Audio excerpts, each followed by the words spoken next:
Salut à tous, aujourd'hui on se refait une vidéo sur le dessin et la compréhension des formes dans le volume, dans la 3D, dans la perspective. La plus grande difficulté quand on cherche à être dessinateur en général, c'est de réussir à donner cette impression de troisième dimension sur notre feuille qui est une surface en 2D. Donc cette vidéo, c'est un cours de dessin fondamental où on va apprendre à manipuler un petit peu les briques élémentaires de sorte à ce qu'ensuite vous puissiez vous exprimer artistiquement avec du volume. Il y a pas mal de choses à dire et c'est vraiment des choses à maîtriser. Mais vous inquiétez pas, tout au long de la vidéo, moi je dessine avec vous, en prenant le temps d'expliquer comment et pourquoi vous devez faire telle ou telle chose. Bref, on va pas tergiverser, prenez un crayon, une feuille, abonnez-vous à la chaîne pour progresser en quantité industrielle et puis c'est parti.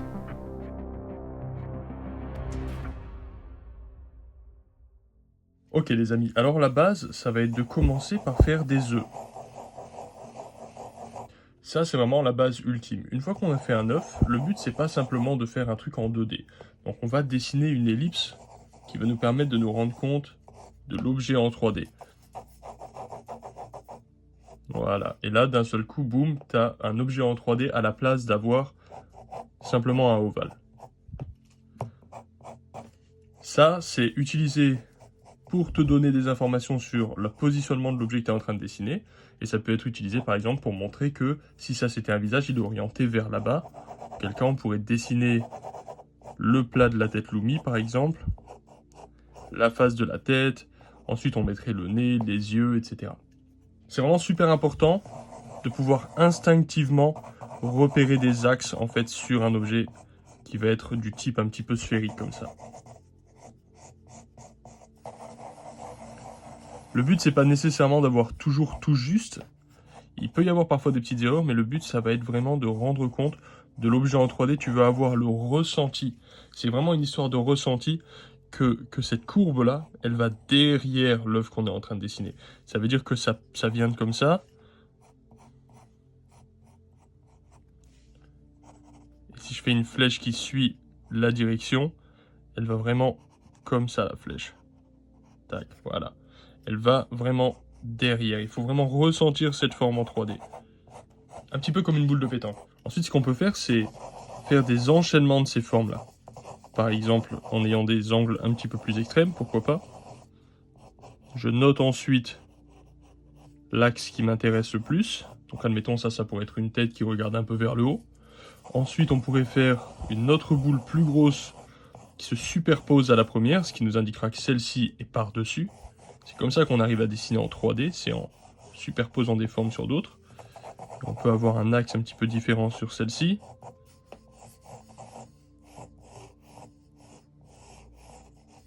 Avec le plat par exemple, qui là pourrait représenter le plat des épaules. Et le côté du torse par exemple. Et ensuite on pourrait faire le bassin, qui lui aussi va être en dessous. Parce que là on est sur une position un petit peu spéciale. Mais là, dans un premier temps, je fais un petit peu une forme de corps humain, mais je te demande même pas d'en faire autant. Là, l'idée, c'est juste de commencer à pouvoir ressentir un petit peu des formes en 3D grâce à des genres de galets, en quelque sorte. On fait des genres de galets.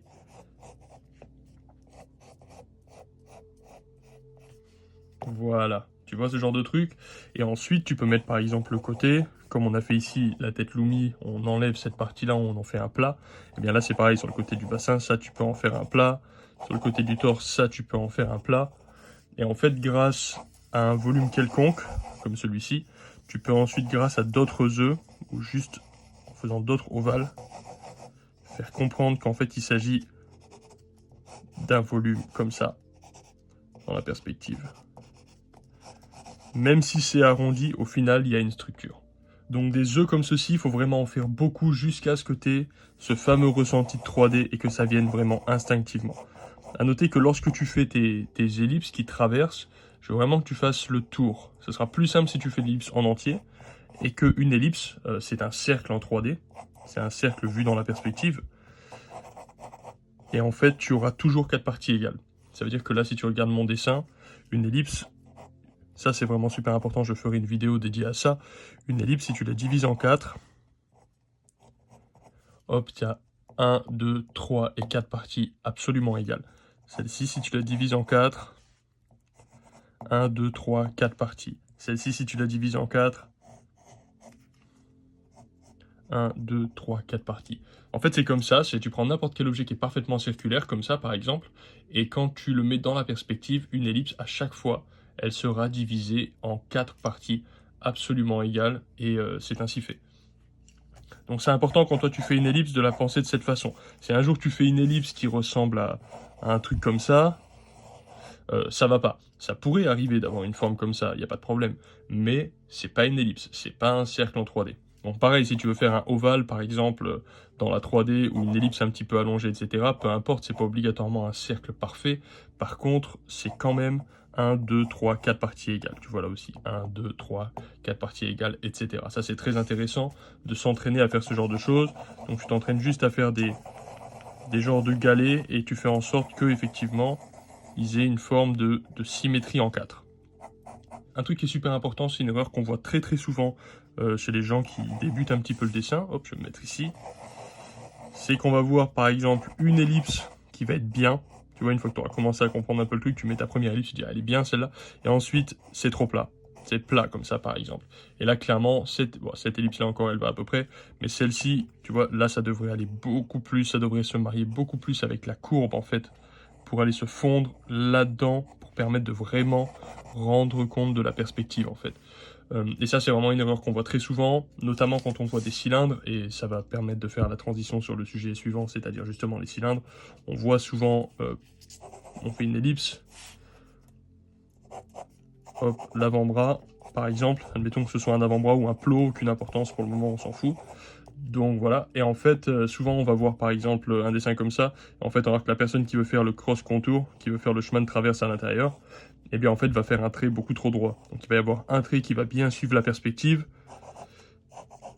et un trait par exemple qui va être beaucoup trop droit comme ça. Et en général, c'est comme ça, c'est ainsi fait, c'est pour ça que c'est difficile de dessiner. On va avoir tendance en tant qu'être humain à aplatir tout, et on va avoir du mal à vraiment aller chercher la forme qui part derrière l'objet. Il faut vraiment avoir ce ressenti que ça s'enroule.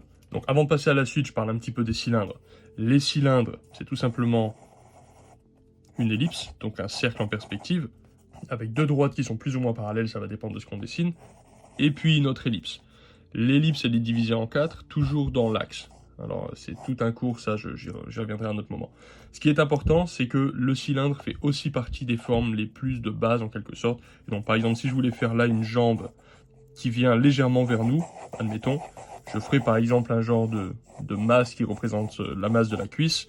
Et là, je peux tout à fait m'amuser à représenter le cylindre. Et de nouveau, il faut bien qu'on ressente le fait que la forme passe derrière. C'est une forme en 3D qu'on fait. Et c'est ça le plus important. Je préfère que les proportions soient un petit peu hors champ pour le moment, que ce soit un petit peu hors sujet, et que tu aies vraiment cette sensation de forme dans la perspective. Voilà. Tu vois, ça serait la cuisse, par exemple. Et ensuite, si tu veux faire la jambe qui part dans l'autre sens,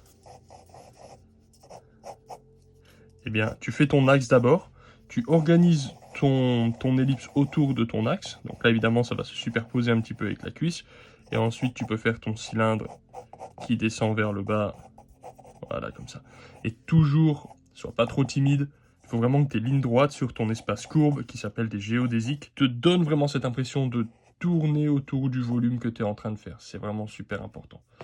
Voilà. Et par exemple, si on faisait une autre jambe qui partait dans l'autre sens, on va dire vers là-bas, mais en plus dans le sens opposé à celle-ci, c'est-à-dire un petit peu comme mon crayon, là, comme mon stylo, eh bien on ferait de même un axe, et autour de cet axe, tu organises ta forme.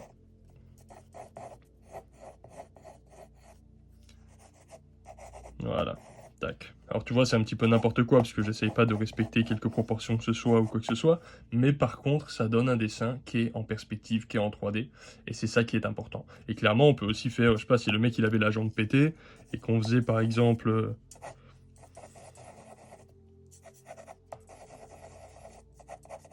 la partie de son tibia qui venait comme ça, on voit bien qu'il y a un problème. Donc tu vois, ça donne vraiment des informations qui sont super importantes, il faut réussir à les manipuler. Ensuite, il y a une notion de raccourci à avoir qui est vraiment très très importante. Ça veut dire que deux profils parfaits, un cylindre, ça ressemble à un rectangle, et de face, ça ressemble à un cercle. Et petit à petit, il va se raccourcir au fur et à mesure que tu le tournes. Et plus tu le raccourcis, plus ton ellipse va se voir comme un cercle. Alors attention, je viens un peu là.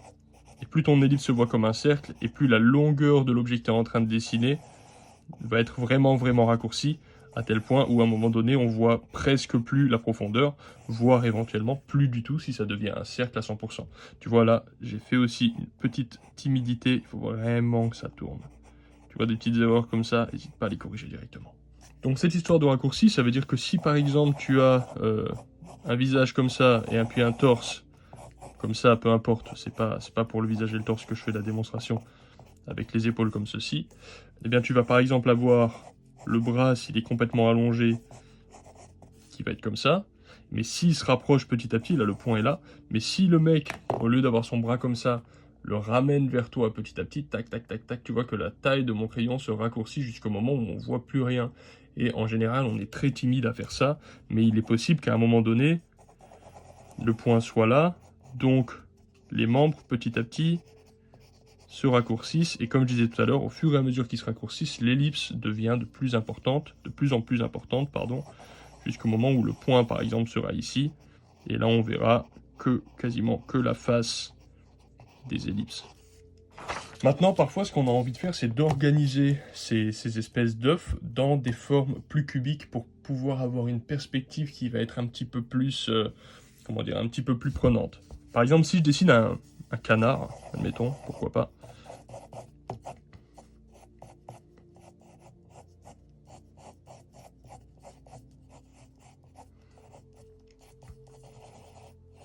Un canard un peu rigolo.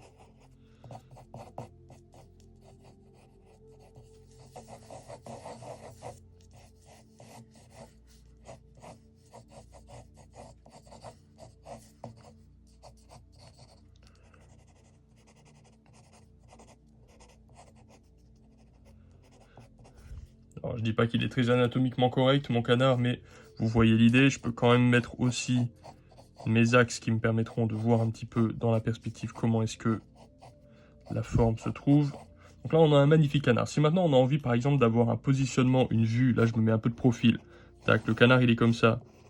Et qu'on avait envie d'avoir une vue d'ici, admettons qu'on était plus petit que le canard ou que notre caméra soit là, ça veut dire qu'on va voir la tête par le bas et les pieds par le haut.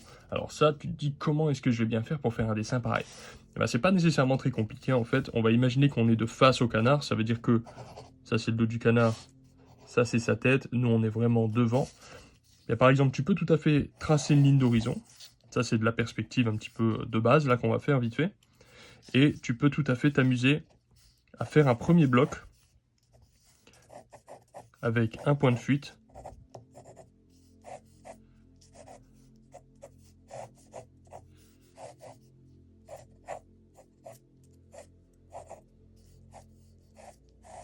Qui va représenter le corps du canard. Ça, c'est son corps. Ça peut paraître bizarre. En fait, c'est comme ça que je le représente là sur la forme. Son corps, il y a des pieds, quoi, on va dire. Et ces pieds, les pieds du canard, alors je sais pas trop comment c'est foutu des pattes de canard, c'est pas un cours d'anatomie, hein, on est d'accord. Et bien là, pareil, en fait, ici on va aussi avoir... On peut minimaliser les pieds de sorte à ce qu'ils soient vus sous forme de carré. Ok. Et là, déjà, tu vois qu'il y a une grosse dynamique. Et ensuite, la tête. Voilà, évidemment, j'ai fait des dessins partout, donc c'est pas très pratique. Je vais effacer ça. Et ensuite, la tête, eh bien, c'est pareil. C'est aussi un objet dans la perspective. Mais là, pour le coup, on va la voir de dessous. Comme ça. Alors, évidemment, j'ai fait un dessin pas du tout bien cadré. Désolé, c'est mon petit côté improvisation, ça. Le cou, il va s'implanter dans cette partie. Et il va venir dans cette partie-là de la tête, donc il va s'élargir au fur et à mesure qu'il s'approche de nous, normal. Et en fait, résultat des courses, là, tu as un gabarit de la position de ton canard dans la perspective. Alors, tu peux ou t'amuser à avoir un canard un peu robotisé comme ça, si c'est ton délire de faire des trucs tout carrés, c'est pas tellement mon problème. Mais éventuellement, grâce à ça, ensuite, tu peux justement venir rajouter ta sphère, en ayant connaissance des axes, parce que maintenant c'est plus facile de visualiser les axes. Tac. Pour les pieds, bah, du coup c'est relativement simple aussi, puisqu'en fait maintenant tu as ton gabarit en fait auquel tu obéis. Et le fait de faire ce genre d'exercice avec des formes simples, comme un canard par exemple, d'abord c'est plutôt rigolo, et puis en plus ça permet de se faire un petit peu la main avant d'attaquer des trucs plus complexes, parce qu'évidemment, plus il y a de blocs, plus c'est difficile de faire ça. Éventuellement, t'as plus besoin de faire les blocs un jour. Hop, ensuite, je te laisserai le soin de mettre les plumes et tous les détails que tu désires avoir. Hop, et puis la tête, pareil, tu vas donc avoir cette fameuse sphère, dont nous avons déjà parlé un certain nombre de fois, et tu vas avoir aussi l'axe sur lequel le bec va s'implanter. Et par exemple, le bec, il va partir vers le haut, un petit peu sur le côté, pourquoi pas, c'est pas très important dans notre démonstration, c'est pas le sujet. Et ensuite, voilà. Et là, tu verras du coup, pour ainsi dire, pas le dessus de la tête du canard. Ça, c'est le dessous du bec. Ça, c'est la partie basse du canard. Et ça, c'est son cou. Voilà. Et tu vois, quand je fais des axes comme ça, on comprend bien quelle est la forme en 3D de l'objet que je suis en train de dessiner. Parce que c'est ça le plus important. Et c'est ça le plus important parce que c'est grâce à la connaissance de cette forme en 3D que tu vas pouvoir organiser tes ombres et tes lumières sur tes volumes, et ce sera l'objet d'une vidéo peut-être suivante. Donc ça, c'est un exercice assez intéressant, et tu peux rapidement t'amuser avec ça, à faire des blocs un petit peu quelconques, sans même tracer de ligne de fuite, t'es pas obligé, juste à faire des blocs, et puis à imaginer par exemple là, le canard qui va chercher des choses à manger dans la terre, par exemple, et donc qui va être un petit peu comme ça, en train de fouiller avec son long bec à l'intérieur de la vase ou un truc comme ça, et tu peux donc faire ses pattes qui sont un petit peu en train de se balader autour pour essayer de comprendre ce qui est en train de se passer. Oups, celle-là elle est un petit peu bizarre. La queue vers le haut qui va lui donner un côté un petit peu curieux par exemple, ce genre de choses. Et puis ensuite tu fais tes volumes comme ça, et ensuite tu mets tes plumes, tes détails en cohérence avec ça. C'est vraiment pas la peine de mettre les détails avant d'avoir compris la forme en 3D. On se retrouve avec des dessins qui sont super détaillés et qui n'ont aucun ressenti de volume, c'est pas du tout cool. Donc cette technique, elle permet vraiment aussi de faire des têtes Lumi ou des préparations de visage extrêmement facilement. En mettant en premier axe, en enlevant le côté et en faisant juste des rythmes comme ça, qui sont des rythmes beaucoup plus, on va dire, fluides que de faire des angles et tout. On peut donc avoir des sensations de visage un petit peu dans toutes les positions, super facilement grâce à ça. Et ensuite, le but, c'est de réussir à dessiner des personnages qui sont peut-être, pourquoi pas, un petit peu simples dans un premier temps, mais qui vont pouvoir te permettre de comprendre un petit peu comment se déplacent ces fameuses formes dans l'espace, en utilisant ce genre de technique. Par exemple, là, je fais le personnage Sid de l'Âge de Glace. J'essaie de repérer un petit peu où vont les premières formes, et puis les fameux axes.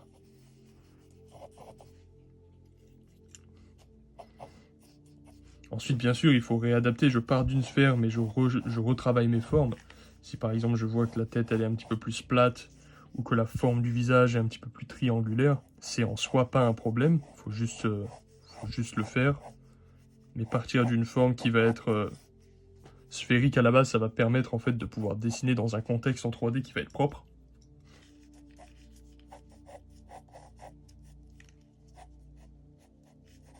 On peut faire son gros sourire de Benet, avec ses dents un peu pétées.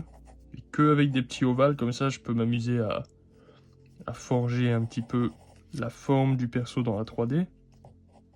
Tranquillement, sans dessiner trop lourdement, toujours avec délicatesse, surtout dans les premières étapes du dessin. Et ensuite, par exemple, pour les yeux, on a le globe oculaire. Et on a la paupière qui s'enroule autour du globe oculaire. Donc ça, c'est pareil, c'est tout un exercice. Il faut réussir à rajouter une surépaisseur sur le globe oculaire. Et le but, c'est qu'au fur et à mesure de ton dessin, tu perdes pas cette sensation de tridimension.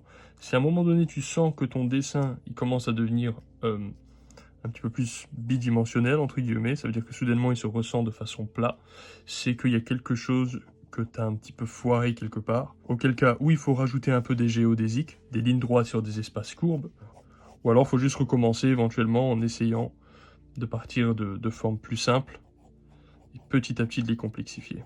Et ce qui est intéressant de bosser avec ça, ce genre de truc un petit peu film d'animation, etc., c'est que puisque c'est de la 3D à la base, on voit vraiment très très bien les formes. C'est beaucoup plus facile à voir que sur un dessin qui va être fait au crayon. La forme en 3D est vraiment très très évidente. Et en plus, ces logiciels 3D là, c'est comme ça qu'ils fonctionnent. Ils fonctionnent avec des formes simples à la base et petit à petit ça se complexifie et tout. C'est pas dans l'autre sens que ça marche. On peut lui faire des yeux un peu asymétriques parce que c'est rigolo. Si c'est un personnage rigolo, de toute façon.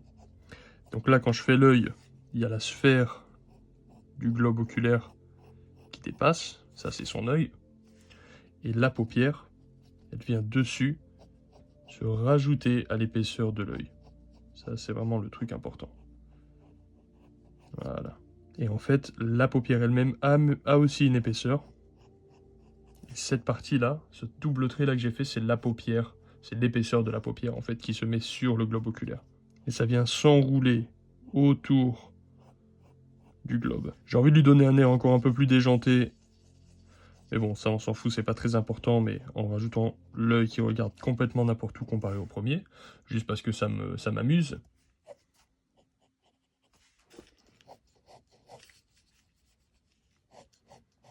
Et ensuite, par exemple, pour donner cette sensation de joue un petit peu, parce que là, c'est vrai qu'on voit cette sensation de joue, ce sentiment de joue, on peut faire des hachures qui vont juste servir à donner cette espèce de forme un petit peu. Pareil, sur sa tête, on peut faire des hachures qui vont juste servir à donner cette information de tridimension. Si on veut faire un creux, on peut faire des hachures dans l'autre sens. Ça donne cette sensation de creux. C'est même pas vraiment des ombrages lumière-ombre pour le moment, c'est vraiment juste pour donner des informations sur la 3D sans avoir à faire des lignes comme ça qui traversent de partout, qui donnent un résultat qui est pas bizarre, mais qui donne un résultat de type construction. C'est pas un résultat de dessin. À la fin, ces lignes de construction, on les enlève théoriquement. Par exemple, on peut essayer de faire quelques petits dessins avec des formes un peu différentes, un peu plus rigolotes. Alors cette fois-ci, je vais aller un peu plus vite, dans le sens où mon but, ça va être juste de repérer les formes sans forcément trop me prendre la tête sur le rendu. Non pas que je me sois vraiment pris la tête sur le précédent, mais je place les zones les plus importantes. A noter que là, le personnage de Sid, dans la perspective, il a une tête, il a un positionnement qui est un peu comme ça. Ça, c'est le devant de son visage, et ça, c'est le dessous de son visage.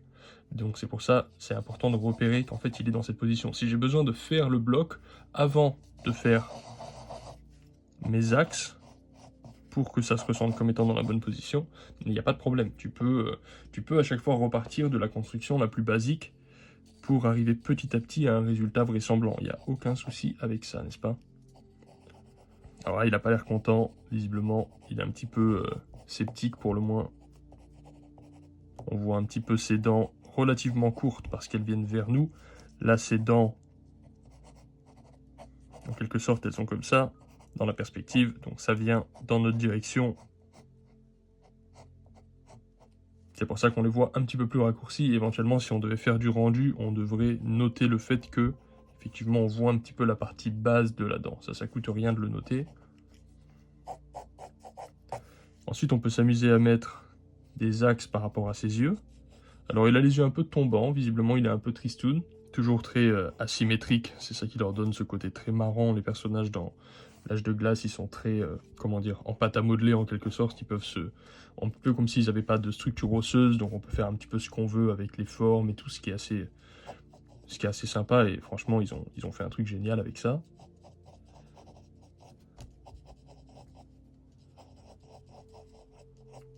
Quand tu as une forme un petit peu en main, tu penses que c'est la bonne, bah éventuellement tu peux l'appuyer un petit peu plus. Et ensuite, pareil, alors si vous voulez un cours sur les yeux pour comprendre bien comment gérer la forme autour de la sphère, j'ai fait une leçon à ce propos. Je peux éventuellement en faire une autre si ça vous intéresse avec une approche un petit peu différente.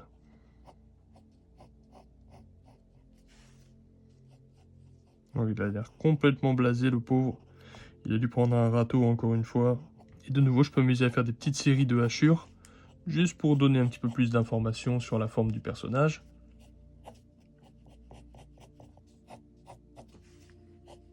Mais pas trop. Plus je vais mettre de petits traits comme ça, plus ça va le vieillir et plus ça va alourdir le dessin. Idéalement, tu veux comprendre la forme du personnage en quelque sorte sans avoir rien à mettre. Un petit peu lorsqu'on regarde les Walt Disney Ou les nouveaux dessins animés comme ça en animation, comme l'Âge de glace par exemple, où on arrive à voir des personnages qui sont extrêmement expressifs avec relativement peu d'informations sur le dessin. C'est vraiment aller à l'essentiel, réduire le nombre d'infos et garder que les informations les plus utiles, les plus nécessaires pour le message qu'on a envie de donner, pour notre storytelling.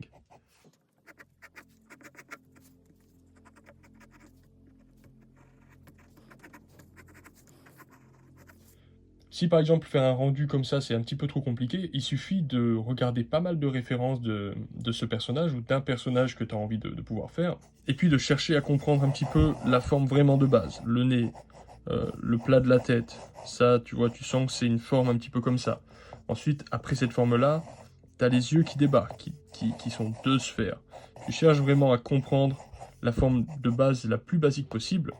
Là, par exemple, on a la bouche, mais on se rend bien compte qu'en fait, ça sort un petit peu comme un cône, et qu'ensuite, ça vient là. Paf, voilà, ça, c'est la forme de base du personnage, et tu peux comprendre, avec un croquis extrêmement rapide, quel est son positionnement dans l'espace, et donc, si tu devais rajouter des lumières dessus, comment est-ce que tu le ferais? En n'hésitant pas à rajouter des chemins de traverse, les fameuses géodésiques, pour pouvoir nous rendre compte de la perspective. Voilà les amis, j'espère que ça vous aura plu. Le format de cette vidéo se voulait un petit peu plus long que ceux d'habitude. Je voulais prendre un petit peu plus le temps pour voir les réactions un petit peu des gens. Si ça vous plaît, dites-le moi. Si vous trouvez que c'est un petit peu trop lent, dites-le moi aussi. C'est plutôt une expérience et votre avis compte en fait. Donc voilà. Donc en attendant la prochaine vidéo, faites des exercices en quantité industrielle. Maîtrisez vraiment tout ça, ça va vous aider énormément. À la prochaine, ciao.